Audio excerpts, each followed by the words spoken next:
자, 그럼 이제 한국 증시로 좀 넘어와서 상반기 그 개별주 장세라고 얘기해야 된다고 주도주라고 얘기하기에는 너무 좀 미약하다 뭐 이런 얘기도 있던데 상반기에 화장품 섹터 좋았고 식음료주 좋았고 많이 좋았어요. 그 최근에 좀 조정을 받고는 있습니다만 어떻게 보세요? 이 흐름은 상승 흐름은 끊어졌다고 보시나요?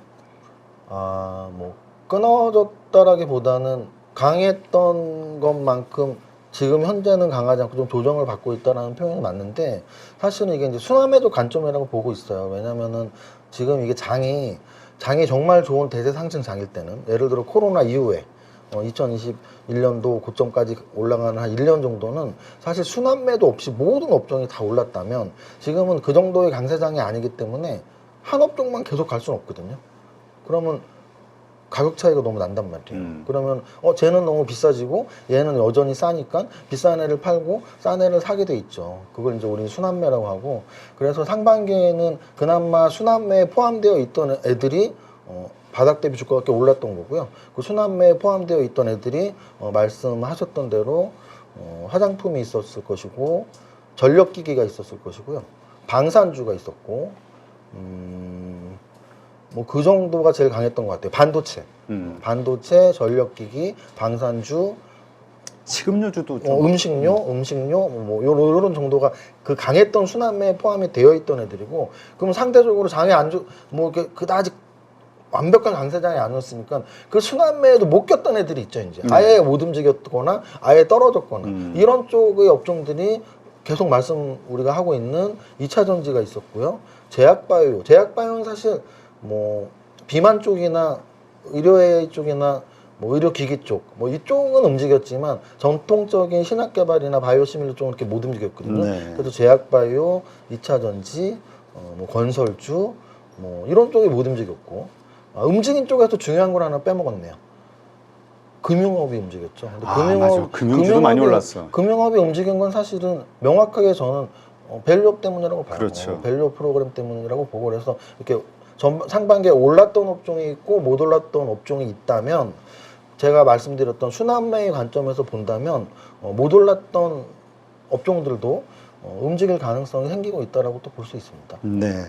지금 뭐라 그럴까요? 그 말씀하셨던 상반기 강했던 섹터들의 그 증권사 리포트라든가 그 산업의 전망 이런 거를 보면 아직도 성장 가능성이 더 있고 아직도 수출 증가에 대한 가능성이 있고 그렇단 말이에요. 근데 부러져 버렸거든. 그래가지고 이거 뭐지? 근데 이제 결국 그 원인 중에 하나로 유동성의 부족, 새로운 걸 사기 위해서 기관부터 뭐 개인부터 외국인부터 이거를 팔고 저거를 사야 되니까 이러한 것들의 악순환이 계속 반복되는 이 문제가 한국 증시의 한계다. 그렇기 때문에 안심하고 오래 가져갈 수가 없다. 단기적으로 매매를 해야 된다. 이런 의견들이 요즘 상당히 크고 있거든요. 어떻게 보세요? 근데 주식을 오랫동안 참여하면서 사실은 우리나라 증시와 글로벌 증시의 연관관계, 상관관계가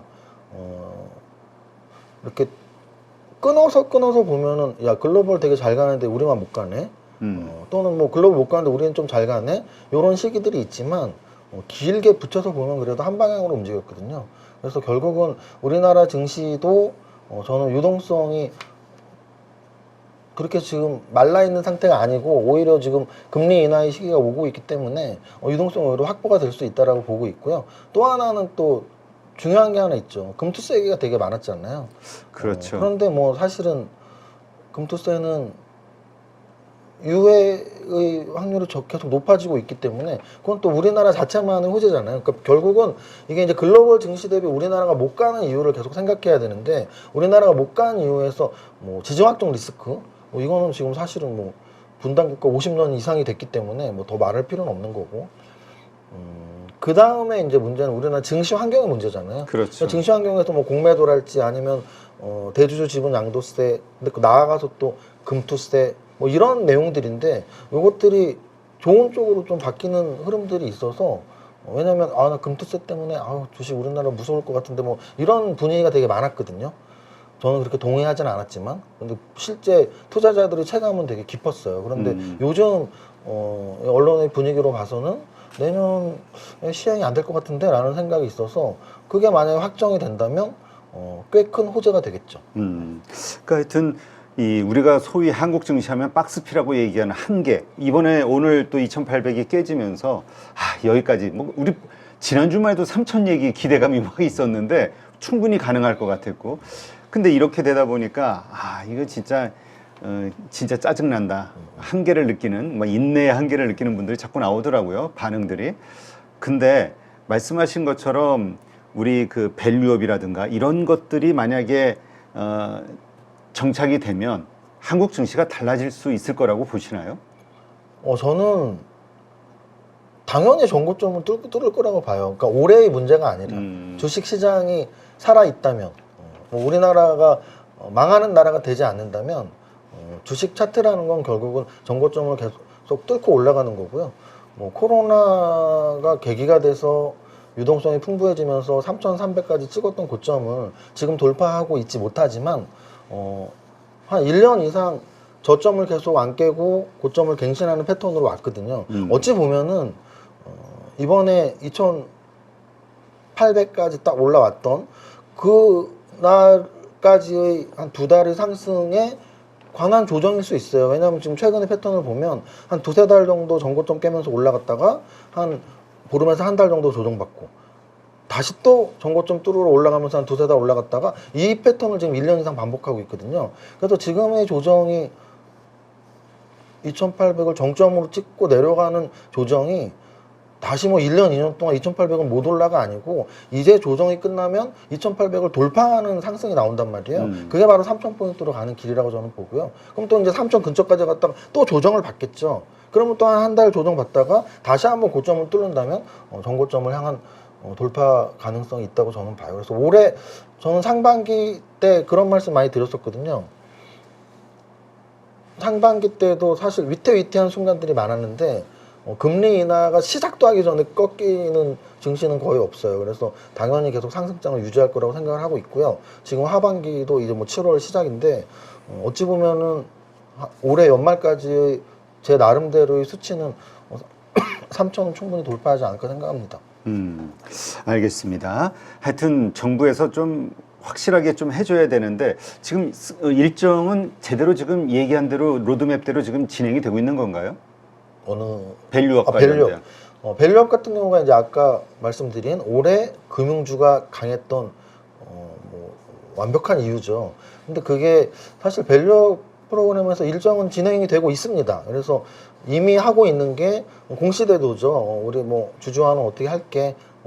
그래서 그거에 의한 공시를 하는 기업들이 알기로는 한 10개 남짓 되죠. 그래서 금융주들이 몇 개 포함되어 있고 뭐 DBI텍도 있고 몇 개가 있는데 사실은 그거보다 더 중요한 건 우리가 일본 증시의 밸류 프로그램을 좀 따라가는 거잖아요. 그렇죠. 근데 거기에서 가장 중요했던 건 일본 증시에서 그 밸류업 지수를 만들었는데 그 뭐 150개의 우량주들 근데 그 밸류업 지수 추종 ETF랄지 그런 추종 자금이 굉장히 컸다고 해요. 그래서 그 종목들 위주로 지수가 상승을 하는 이런 모습이 나왔다고 합니다. 근데 그게 지금 제가 보기에는 뭐 9월 뭐 이렇게 이야기가 나오고 있고 밸류업 지수에 대한 이야기가 그래서 지금 사실은 요즘 최근 장세의 흐름을 본다면 대형주 장세였거든요. 네.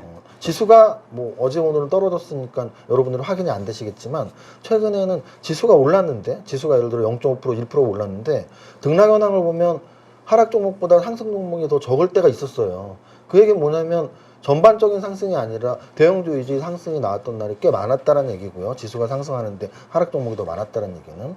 대형주 위주의 상승은 사실은 외국인들이 당연히 대형주를 선호하니까일 수도 있고 또는 반도체 위주의 상승이 나와서 삼성전자, SK하이닉스가 받쳐주면서 올라간 이유도 있지만 밸류업 지수를 기다리는 선행매매일 수도 있다는 생각을 해요. 그래서 최근에 보면 금융주들이 절대 주가가 안 꺾이는 것들이 그런 내용들이거든요. 그래서 뭐 은행주, 보험주, 증권주, 자동차주 이런 종목들 중에 차트가 딱 단단하게 올라가는 애들이 아마도 밸류업 지수에 포함되는 종목들의 확률이 굉장히 높습니다. 네. 사실 저도 요즘 밸류업이라는 키워드를 이렇게 좀 지켜보고 있는데 국민연금이 먼저 움직이더군요. 그 좀 확실하게 그 밸류업과 관련해서 액션을 취하는 기업들에 대해서 그 국민연금의 지분이 좀 증가하는 그런 모습이 약간 신호 같기도 하고 네. 근데 혹시 개인적으로 어떤 섹터를 지금 가장 좀 매력 있게 보시나요? 밸류업 관련해서? 사실 밸류업 관련해서는 그 근원적인 거는 금융주예요, 금융주. 금융주. 거기에 가장 적합하거든요. 밸류업의 자체가 밸류업의 핵심이 뭐냐면 야 얘네 너네는 회사에 돈도 많고 회사도 이익도 많은데 퍼도 낮고 PBR도 낮죠. 그럼 주주환원 안 해서 그런 거 아니야? 니네 그럼 주주환원 많이 하면 주가 좀 올라가고 이런 프로그램 만들게 뭐 이런 내용이잖아요. 근데 우리나라에서 가장 접어주라고 하면 사실은 금융주죠. 그래서 또는 이익을 많이 할 배당 재원들도 있고 그래서 뭐 1순위는 당연히 금융주입니다. 밸류업의 최선 호조는 금융주고요. 그 중에서도 뭐 은행들이죠. 그래서 차트를 보면 은행주가 가장 단단하고 그 다음으로 이제 보험주도 뭐 신고가 친 보험주들이 몇 개 있으니까 은행주, 보험주 정도를 보시면 될 것 같아요. 네, 알겠습니다. 아, 이거 참 근데 개인들이 선호하던 주식이 아니라 이게 참 그렇죠. 그 보통 같이 투자하시는 분들이 정말 장기간에 걸쳐서 보유하고 배당받으면서 하던 종목들이라 섹터라. 맞습니다. 사실 저도 뭐 솔직히 말씀드리면 저도 뭐 성장주 투자를 위주로 하는 사람이라서 은행주를 그렇게 좋아하지 않아요. 그리고 뭐 여전히 지금도 그렇게 좋아하진 않는데 밸류업 관련해서는 뭐 솔직하게 말씀드리는 겁니다. 밸류업의 이유가 뭐지? 저평가된 종목들의 주가를 정상화시키는 거야. 그럼 저평가된 업종들이 뭐지? 금융업이 가장 적합하고요. 뭐 하나 더 말씀드린다면 자동차 업종도 좀 많이 포함되어 있는 것 같아요. 자동차 업종. 알겠습니다. 자, 삼성전자 정말 그 9만 원 뚫고 올라가는 거 아니야? 최근에 사실 그런 기대를 많이 했었는데 지금 또 난관에 부딪혔어요. 오늘도 한 3% 정도 빠지면서 참 힘드네요. 삼성전자. 어떤 관점을 가져야 될까요? 지금 그래도 못 오른 이 삼성전자, 이제 레거시 쪽의 반도체 매출 현황을 증가를 보면은 이제 삼성전자야 라는 분들이 있고, 역시 HBM이 시장의 화두기 때문에 조정받고 있는 SK 하이닉스야 이런 생각하시는 분도 있고. 엄마가 좋아 아빠가 좋아한데 근데 뭐 사실은 저런 거죠. 둘 중에 어느 거야라는 거는 뭐 정답은 없는 건데 상황은 그렇죠. 말씀하신 것처럼 SK 하이닉스는 이미 HBM, 엔비디아, 실적 이런 것들에 의해서 주가가 굉장히 많이 오른 상태예요. 사실은 작년부터 해서 2배 이상이 올랐으니까요. 네. 한미반도체는 4배가 올랐고요. 근데 그런 거에 비하면 사실 삼성전자는 저점이 뭐 한 5만 원 초반이니까 지금 뭐 8만 원을 잡아도 한 60% 오른 거니까 그래도 삼성전자 같은 시총 큰 종목 치고 바닥 대비는 꽤 올라와 있는 상태예요. 그래서 어찌 보면은 직전 고점인 9만 원대를 한 3년 전에 찍은 9만 원을 생각하면 야 국민주인데 국민 호구주냐 왜 이렇게 안 올라 뭐 이럴 수 있지만 또 1, 2년 전에 바닥 대비로 본다면 그래도 바닥 대비 많이 올라왔네. 근데 이제 우리가 사실은 주식을 하면서 늘 비교하기 때문인데요. 그렇지. 삼성전자가 그 대형주가 5만 원에서 8만 원 60% 많이 올랐다가 아니고 야 SK하이닉스는 2배 훨씬 넘어갔는데 얘는 왜 이렇게 못 올라 이런 관점이거든요. 그렇죠. 그러면 결국은 얘는 왜 이렇게 못 올라는 두 가지 이유라고 봐요. 일단은 원래 주식시장은 시총이 큰 애가 작은 애보다 못 오릅니다. 지수가 2배 오를 때 지수가 2배라는 얘기는 대형주는 2배가 오르는 거고 중소형주 중에는 못 오르는 애도 있고 10배 오르는 애도 있다는 얘기거든요. 그래서 무조건 주식시장에서는 그 위험성이라는 거, 변동성이라는 건 시총이 작을수록 변동성이 있는 거고요. 떨어질 때도 더 빨리 떨어지고 오를 때 더 빨리 오르는 게 시총이에요. 시총을 우리가 중요하게 생각해야 되는 이유가 변동성이 큰 게 시총 작은 애들이다. 이렇게 보면은 삼성전자보다 SK하이닉스가 빨리 움직이는 게 맞고요. 떨어질 때는 SK하이닉스가 더 빨리 떨어질 테니까 이게 첫 번째고요. 두 번째는 엔비디아랑 관련이 있냐 없냐의 얘기죠. 그렇죠. 당연히 SK하이닉스는 이미 엔비디아 수출을 하고 있고, 근데 이제 삼성전자도 테스트에 들어가서 거의 뭐 확정적으로 여러 번 언론에 나오고 있고 뭐 잭슨왕도 말하고 뭐 여러 리포트들도 있기 때문에 된다고 본다라는 관점으로 본다면 삼성전자의 타이밍도 나쁘진 않은 것 같아요. 왜냐면은 이게 SK하이닉스를 봤으니까 우리가 그렇죠. 저기에 납품이 되면 저렇게 주가가 올라야 돼? 근데 얘는 아직 납품이 안 되니까 못 올랐어? 납품이 되는 게 확정이 되면 분명히 신호효과는 나올 것 같습니다. 네, 알겠습니다. 지금 하반기에 가장 이제 원래 이 한국 증시는 자꾸 이슈에 의해서 수급이 쏠리면서 주가의 변동성이 커지는 게 워낙 우리의 시장의 특성이다 보니까 어떤 이슈 키워드를 가장 중요하게 보느냐 혹은 가장 사람들이 좋게 보느냐에 따라서 주가의 움직임이 달라지잖아요. 우리 세무사님은 어디를 지금 주로 보세요? 어떤 키워드를? 하반기에요. 네. 하반기 키워드는 사실은 큰 그림에선 가장 중요한 건 두 개죠. 하나는 금리 인하죠, 당연히. 하반기 그 높은 고금리 시대를 우리는 견뎠고 이제 금리 인하의 시작이 되는 게 하반기이기 때문에 당연히 첫 번째는 금리 인하고요. 9월 금리 인하는 거의 기정사실화가 된 것 같아요. 그래서 올해 한 번, 두 번. 근데 이제 두 번이 중요한 게 아니고 내년에 얼마나 연속성 있게. 근데 이 연속성 있게 해서 트럼프 대통령 후보는 경제를 굉장히 중요하게 생각하고 자국 이기주의, 자국 보호주의이기 때문에 아마 자기네 금리를 굉장히 내리는 쪽을 선호할 거예요. 그래서 금리 인하가 키워드인데 그건 굉장히 우리한테 유리하게 흘러가고 있다는 거고. 두 번째는 미국 대선이죠. 11월에 있으니까 미국 대선인데요.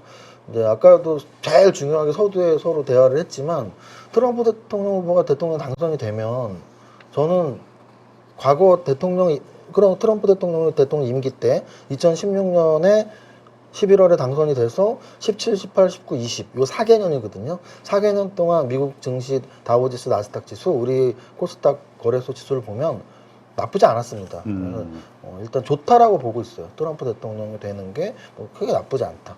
그리고 또 하나는 업종별로 트럼프 대통령이 되면 뭐 이제 기술주들은 다 죽었어. 절대 그렇지 않아요. 그 2016부터 2017, 2020년까지 4개년 동안의 기술주들이 주가를 보면 걔네가 안 오르고서는 다우지수, 나스닥 지수가 오를 수가 없거든요. 그러니까 전반적으로 좋아요. 그래서 제가 보기에는 어쨌든 하반기의 가장 핵심 키워드는 금리 인하하고 미국 대선이다. 그리고 둘 다 주식시장에, 금융시장에 호재로 작용할 수 있는데 다만 이제 트럼프 대통령 때 기억을 하나 하셔야 될 게 있어요. 우리나라에는 크게 두 가지가 영향을 미쳤는데요. 첫 번째는 남북 경협이었죠. 왜냐면은 뭐 한국 패스라는 안 좋은 것도 있었지만 왜냐면 미국과 북한이 다이렉트로 그랬죠. 1대1로 회담을 했으니까 우리 정부만 빼고 근데 좀 저는 그때랑은 또 상황이 달라졌다고 보는 게 정부가 사실은 그때랑 다르잖아요. 그래서 그렇죠. 오히려 지금 정부와 트럼프는 같은 공화당과 국민의힘이 좀 맞을 수도 있기 때문에 어찌 보면은 남북 문제가 좀 더 잘 해결되는 쪽으로 풀릴 수가 있다. 그러면 그거는 결국은 지정학적 리스크가 약화되는 거니까 우리 주식시장의 긍정적. 근데 이제 두 번째 말씀드릴 건 부정적인데요. 트럼프 대통령 후보가 대통령이었던 재임 기간 4년 당시 중국과의 무역 막탈이 엄청 심했습니다. 그랬죠. 아직도 생각나요. 이 트럼프의 말 한마디에 우리나라 주식이 막 추풍 낙엽처럼 움직였을 때가 있습니다. 왜냐면 뭐 중국에 뭐를 하면 안 돼, 수출 못하게 뭐 하면 우리나라의 산업이 사실 중국 시장하고 굉장히 연관이 되어 있거든요. 그래서 어찌 보면 그냥 간단히 보면 야 중국 기업을 이렇게 죽이려고 하면 한국 기업이 살아나는 게 아니라고 해석할 수도 있지만 좀 더 깊게 들어가면 연관된 산업들이 많고 같이 협력하는 수출입하는 산업들이 많기 때문에 약간 부정적인 요소도 분명히 남아있다고 봅니다. 네. 지금 그렇다면 그것을 바탕으로 우리 세무사님이 가장 좋게 보는 섹터 하반기 어디입니까? 하나만 말씀드린다면 뭐 반도체 이렇게 말하기에는 최근에 반도체 조정이 좀 약간 들어오는 것 같기도 하고 사실은 하나만 말한다면 제약바이오를 말씀드리고 싶어요. 그 이유는 트럼프 대통령이 당선된다는 가정하에 4년 전, 그러니까 8년 전이죠. 2016년도 대선에서의 공약들에서 수혜 업종들이 제약바이오가 꼭 끼어 있었거든요. 네. 그래서 이 트럼프 대통령이 그때의 공약들을 다 살펴보면은 약을 많이 수출해서 저가 약을 많이 풀겠다. 뭐 그래서 바이오시밀러 관련주들 또는 제약바이오주들이 반영이 좀 되었었어요. 그 당시. 근데 거기에 플러스 하나 제가 올해가 하반기에 가장 핵심 키워드가 대선과 금리 인하라고 말씀드렸잖아요. 네. 금리 인하의 수혜주 역시 또 제약바이오란 말이죠. 왜냐하면 금리가 낮아질수록 미래의 아주 먼 미래의 이익이 있는 기업들이 좋아요. 왜냐하면 상식적으로 생각하면 금리가 높을수록 할인 폭이 크기 때문에 현재의 가치가 큰, 현재의 이익이 큰 회사들이 좋은 거고요. 반대로 금리가 낮아질 때는 할인 폭이 작아지기 때문에 미래의 가치, 미래의 실적이 나올 회사들이 좋아지는 건데 제약바이오의 개념 자체가 그렇잖아요. 지금은 당장 이익이 없어.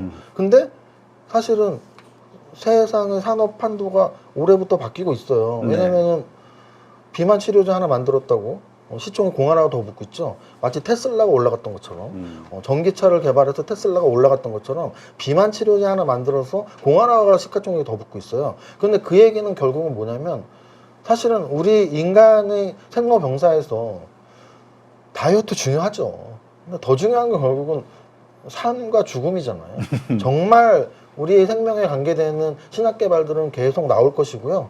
그러면은 제가 보기에 제약바이오 산업은 정말 무궁무진한 산업이라고 생각하거든요. 그래서 네. 당장 이익이 안 나냐 나냐보다 어떤 신약을 개발하느냐, 우리한테 꼭 필요한 신약을 개발하느냐, 그리고 금리 인하 시기 트럼프 행정부에서 제약바이오 쪽에 우호 업종 이런 걸 고려한다면 하나를 꼽으라 그러면 저는 제약바이오 꼽고 싶어요. 그리고 하나를 더 말씀드린다면 네. K 관련주라고 제가 명칭을 하는데요. 우리가 K 컬처라는 말이 있잖아요. 그렇죠. 한국 문화가 근데 K 컬처 한국 문화도 몇 년 전부터 나왔어요. 이게 언제까지 될 것 같아? 맞아요. 계속 되고 있습니다, 지금도. 저 7년 전서부터 한류라는 그때는 K컬처라기보다 한류라고 그랬었죠. 7년 전에도 그 얘기 들었어요. 이게 언제까지 갈 것 같아? 언제까지 갈 것 같아를 늘 부정적인 질문들을 하는 많은 분들이 있지만 오늘까지도 오고 있고요. 그리고 또 확산이 되고 있습니다. 그래서 사실은 K엔터는 지금 수년째 지금 뭐 BTS를 비롯해서 수년째 지금 계속 성장하고 있고요. K엔터. 그 한국어 연예인들이 먹는 음식들, K푸드, 불닭볶음면, K푸드. 한국어 연예인들이 입는 옷, K패션. 연예인들이 바르는 K뷰티. 하는 게임, K게임. 그래서 저는 이런 소비재들 중에 한국의 문화를 알리는 이런 업종들은 사실 계속 관심을 가져야 된다고 보고 있습니다. 네. 최근에 조정을 받고 있기는 한데, 그리고 엔터주 같은 경우도 요즘 분위기 안 좋죠. 어떻게 그렇죠. 보면 이럴 때가 매수의 기회라고 생각하시는 건가요? 그렇죠. 아까 제가 말씀드렸지만 상반기에 오른 업종이 있고 아예 못 오른 업종이 있는데 아예 못 오른 업종의 또 대표적인 게 엔터주예요, 사실. 엔터주가 뭐 하이브도 그렇고 JYP도 그렇고 사실 상반기에 맥을 못 쳤는데요. 아마 이렇게 또 못 오르는 종목들의 순환매가 분명히 돌 거라고 생각을 하고 있습니다. 네. 알겠습니다. 이렇게 또 우리 이정윤 세무사님이 생각하시는 현재 시장 그리고 앞으로의 하반기 전망을 쭉 말씀을 들으니까 어디에 좀 그 방점을 찍으시는지 이러한 것들로 아마 많은 분들이 좀 도움을 받지 않으셨을까 생각이 됩니다. 요즘 힘든 분들 참 많잖아요. 이 트럼프 변수로 인해 그러지 않아도 힘든데, 왜냐면 올해도 쏠림 현상이 너무 강해서 말씀하신 그 상승주들을 가지고 있었다면 아주 기분 좋았지만, 그러지 않은 정말 좋은 종목을 가지고 있으신 분들도 계좌가 전부 마이너스란 말이에요. 지금 마음이 아주 울적하고 이런 분들이 많으실 텐데, 오랫동안 이 주식 투자를 해오셨으니까 이럴 때 어떻게 우리가 멘탈 관리를 하고 어떻게 다음을 준비해야 될지 좋은 말씀 좀 해주시죠. 일단 주식을 오랫동안 할 수 있었던 가장 큰 이유는 오래 해야 된다고 생각을 했기 때문이거든요. 무슨 뜻이냐면 이게 하기 힘들어 하시는 분들은 내가 이제 본전만 찾으면 그만해야지라고 늘 생각해요. 너무나 하기 싫은 거죠. 손이 났으니까. 근데 그 생각을 약간 바꿔서 이 저금리 시대에 우리가 주식 투자하는 이유는 그래도 좀 더 잘 살기 위해서잖아요. 좀 더 부를 모아서 부자가 되고 싶어서. 맞습니다. 은행에 저금해서 부자가 되는 시기는 이제 없어요. 은행은 거의 우리 할머니 시대 때 장판 밑에 돈 깔아놓는 것과 비슷한 수준의 이자밖에 주지 않는단 말이에요. 지금 고금리를 할지라도. 그래서 결국은 뭐 부동산 아니면 주식, 나아가선 코인, 이런 투자 대상을 우리가 찾아야 되는데, 만약에 내가 투자 대상으로서 주식을 적절하다고 판단을 했다면 그건 우리가 밥을 먹고 뭐 잠을 자는 것처럼 그냥 죽을 때까지 해야 되는 거라고 인식을 하셔야 돼요. 그리고 실제 주식시장은 우상향을 합니다. 장기적으로 우상향을 하는데요.